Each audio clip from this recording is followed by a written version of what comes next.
Oke, kembali lagi bersama saya Chris di channel Family Friendly yang membahas mengenai apa itu UML dan jenis-jenis yang ada di UML. Kemarin kita udah di part 1, 2, 3 dan sekarang ada di part terakhir dari UML. Oke. Di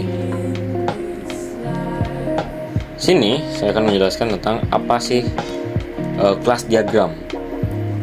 Jadi kelas diagram atau bahasa Indonesia diagram kelas merupakan suatu diagram yang digunakan untuk menampilkan kelas-kelas berupa paket-paket untuk memenuhi salah satu kebutuhan paket yang akan digunakan nantinya.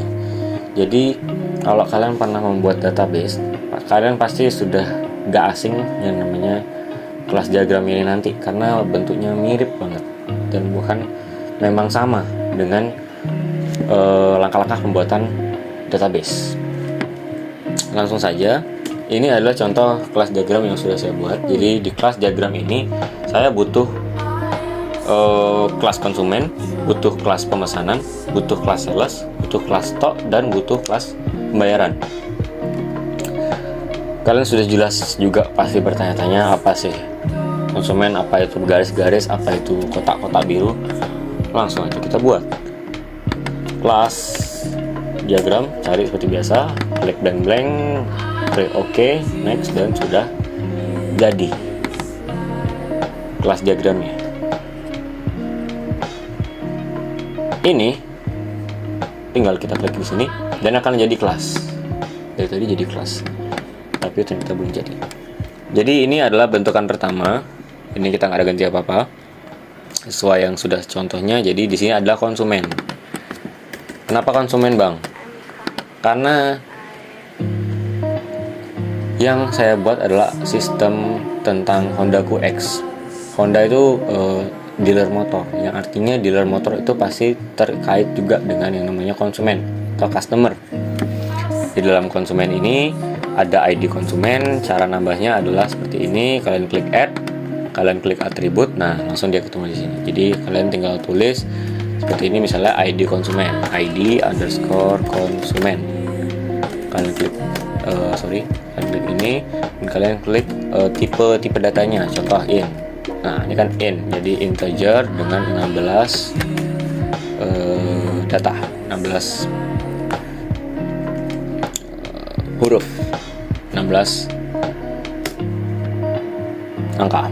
Selanjutnya di atribut kedua adalah nama underscore konsumen. Nah, jadi cara buatnya seperti ini ya. Jadi nggak perlu terlalu ribet-ribet. Ini itu jelas-jelas varchar. Jadi mungkin kita buat 50 boleh. Nah, anggaplah kalian sudah selesai semuanya. Jadi di konsumen ini ada alamat, tipe datanya teks, ada nomor telepon, ada pekerjaan.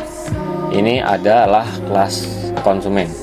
Jadi dalam sistem tadi ada kelas konsumen. Jadi ini memperjelas konsumen itu sebenarnya punya apa aja dan dia bisa melakukan apa aja. Itu lebih jelas lagi di konsumen ini.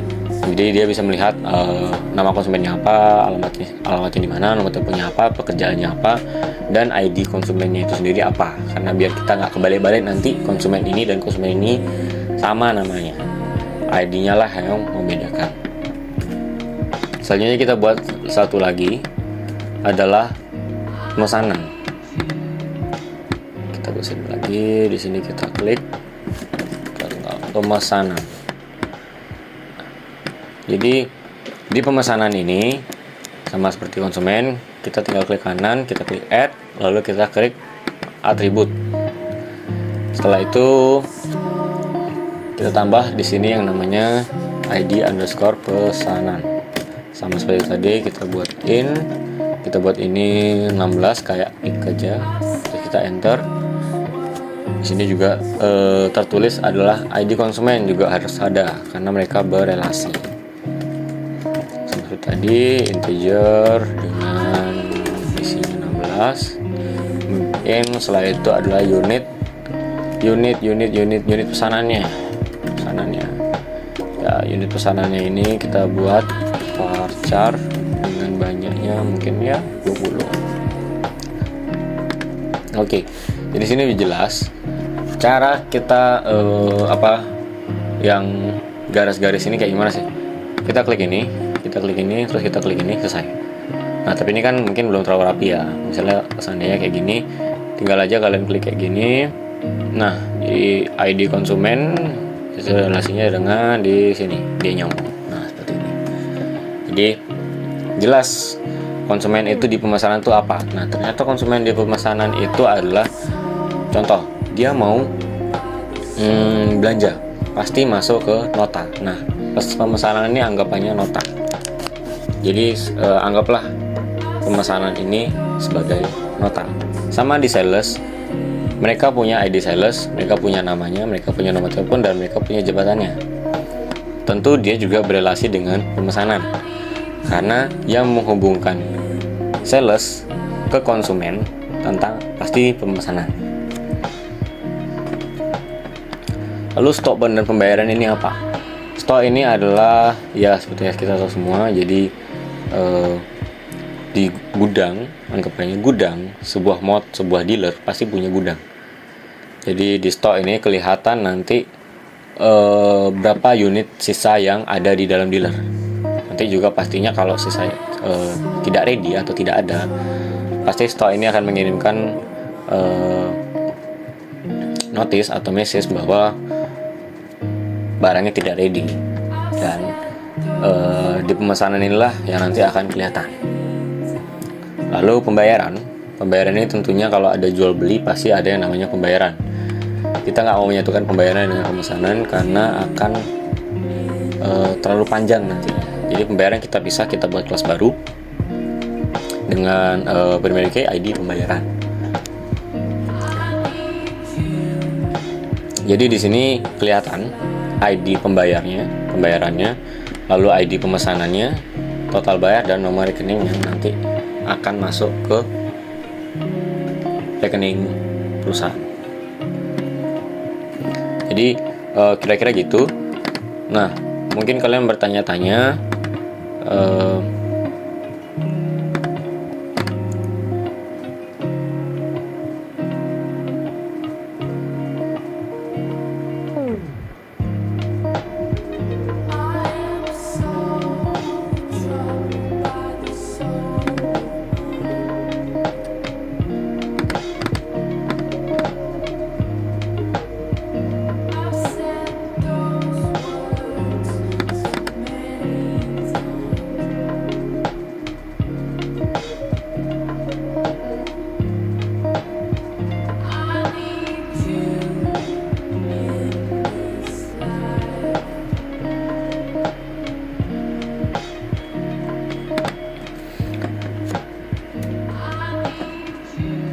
jadi cara nambahin tambah edit hapus ini gimana sih?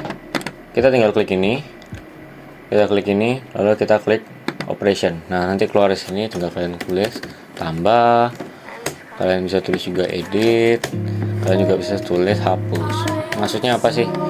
Jadi di pemesanan ini kalian bisa menambahkan, bisa mengedit, dan juga bisa menghapus. Kenapa di konsumen tidak ada? Karena kita melarang keras ya, karena nanti kan konsumen bisa saja merubah ID-nya mereka, bisa saja berubah namanya mereka di STNK. Itu kan nggak bener ya, ilegal ya. Jadi pemesanan lah yang boleh menambah, mengedit, dan menghapus. Sama seperti sales juga, stok juga, dan pembayaran juga. Jadi yang cuman nggak berhak itu cuman konsumen saja.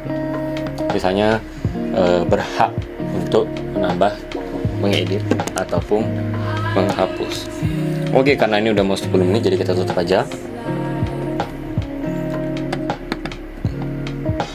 Di kesimpulan. Jadi kesimpulannya adalah UML atau Unified Modeling Language adalah bahasa visual yang digunakan untuk merancang, menggambarkan, dan mendokumentasikan perangkat lunak.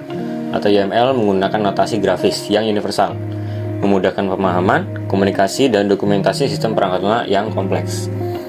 Ini mendukung berbagai metodologi pengembangan dan memungkinkan pemodelan yang fleksibel serta perubahan sistem.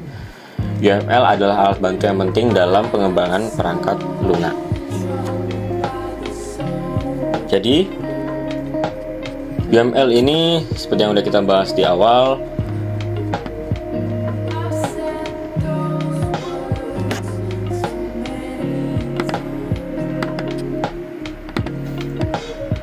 Jadi UML ini seperti yang sudah kita bahas di awal, UML ini adalah suatu kerangka atau blueprint yang harus kita buat sebelum kita membuat sistem. Jadi sebelum kita coding, sebelum kita buat database dan lain-lain, kita pasti perlu yang namanya UML. Karena UML ini juga memudahkan kita untuk memahami suatu sistem.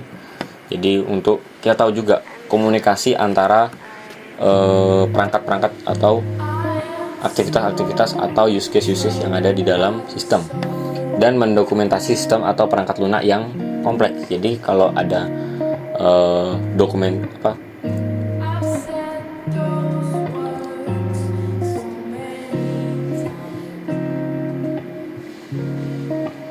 ada hal-hal yang kompleks di dalam sistem, itu kita bisa dengan mudah melihat atau dokumentasi, atau bisa dibilang memahami urutan-urutan yang kompleks dalam sistem dengan UML ini. Jadi UML ini juga memungkinkan pemodelan yang fleksibel, serta perubahan sistem itu jadi lebih simpel juga nantinya. UML ini adalah alat bantu yang penting dalam pengembangan perangkat lunak. Jadi setiap kita mau mengembangkan perangkat lunak, UML ini adalah suatu metode yang sangat fleksibel, sangat penting untuk kita gunakan agar software atau sistem yang kita buat nanti itu bisa berjalan sebagaimana yang kita mau. Oke, sampai sini saja sharing kita tentang UML atau Unified Modeling Language. Semoga kalian suka dengan video ini dari part 1 sampai part 4. Mungkin saya banyak bacot, saya minta maaf untuk kesalahan kata atau kesalahan pembuatan atau kesalahan informasi yang saya sampaikan dalam video dari part 1 sampai part 4 ini. Akhir kata saya ucapkan terima kasih, dan jangan lupa like, subscribe, dan kalau kalian nggak suka di like aja, karena like itu gratis, nggak ada ruginya. Sampai jumpa di video-video selanjutnya. Bye bye.